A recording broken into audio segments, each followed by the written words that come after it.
On a weekend dedicated to patriotism, Donald Trump focused on politics.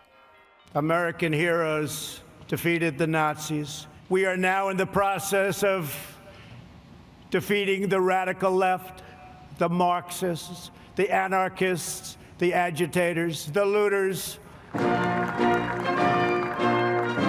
The president spent his 4th of July trying to rally his base in a re-election year,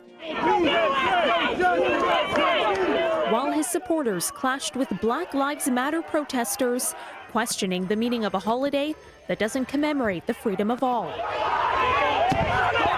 But there was no message of healing from the White House. At an extraordinary moment of pain for the nation with two crises, the coronavirus crisis and the crisis of racism, Trump dug deeper into America's racial and social divisions. Their goal is demolition. He condemned nationwide protests against entrenched inequality and police brutality as attempts to destroy the United States. We will never allow an angry mob to tear down our statues, erase our history, indoctrinate our children, or trample on our freedoms. The theme of his remarks a day earlier at Mount Rushmore. Our nation is witnessing a merciless campaign to wipe out our history.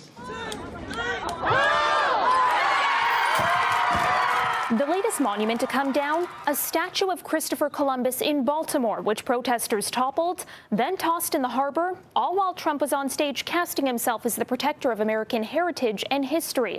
That message foreshadowing what Trump's re-election campaign may look like in the coming months, though it's not just race that'll be central to the presidential election. Trump's handling of the pandemic will also be at the forefront. The president also told those crowded on the South Lawn that 99% of COVID-19 cases are totally harmless. A top Trump administration official won't defend that claim.